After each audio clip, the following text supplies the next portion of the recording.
dropping shit at the pilot. Niggas be broken, be sobbing, but still talking shit like they violent. Niggas is broke. What's good, yo? Welcome back to another video. Now, if y'all didn't know, this whole week is dedicated to my 2018 season predictions. Now, I can only do so many videos this week. I can't do all the awards, but I do want to do some different type of predictions, like who will disappoint the most and, you know, videos like that. So if you want to see my award predictions, go ahead and follow me on Twitter. I'll be posting them there. And speaking of following me on Twitter, if y'all didn't see my last video on my MVP predictions, which you definitely should, I announced that I'll be doing a huge giveaway if I hit 100k subscribers by New Year's. I'll be giving away a shirt from my website, a $50 NBA store gift card, and a copy of NBA 2K18 for free. So go ahead and look in the description for the GLEAM link.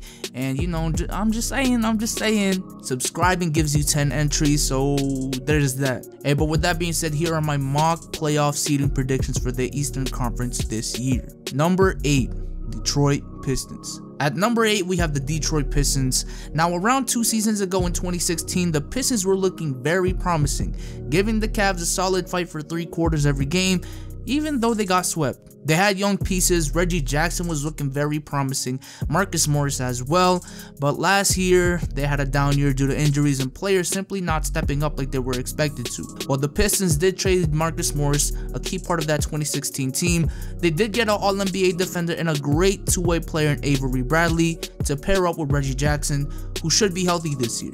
And they still have Andre Drummond in the paint, who's been, you know, pretty disappointing the past couple of years, but I still think there's room for improvement, and he's still one of the best big men in the league. They also got what seems to be a great rookie in Luke Kennard. Number 7, the 76ers. If everyone is healthy, this team could be even higher on this list. But that's the thing, if everyone is healthy, and that's a pretty big if.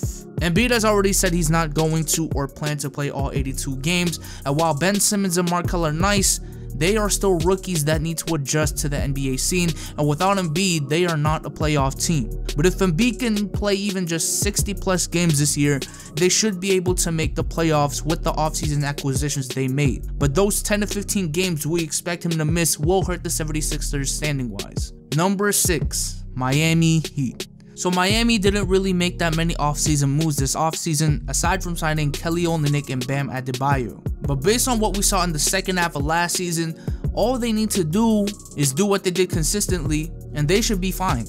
Hassan Whiteside is going to be Hassan Whiteside.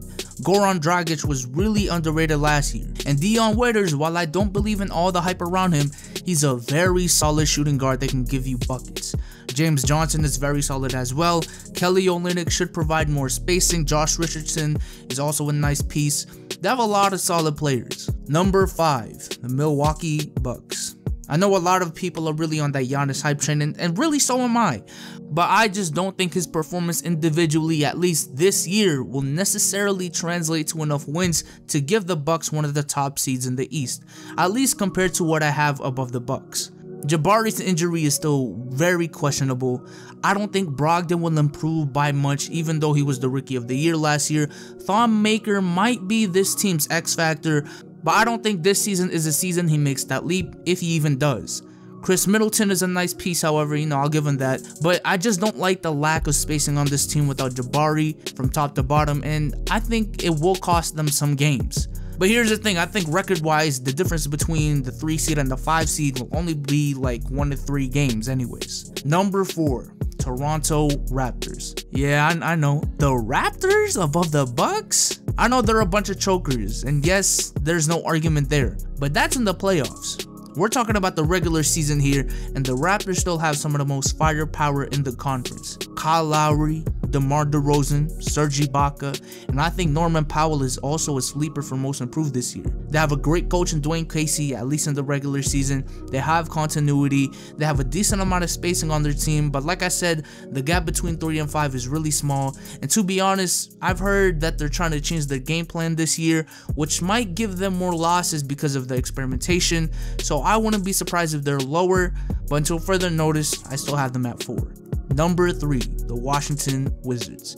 And like the Miami Heat, all the Wizards have to do is play like they did the second half of last year for a full 82-game season, and they should be fine. Last year, even with the horrendous start, they were still only 2 games off of the 3rd seed. John Wall looks like he's ready to have an MVP caliber year.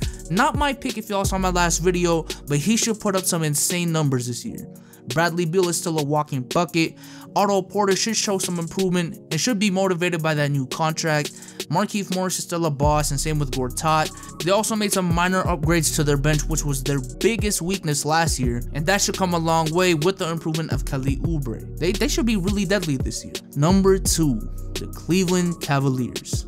I can already hear it, man. I'm not even going to talk about it.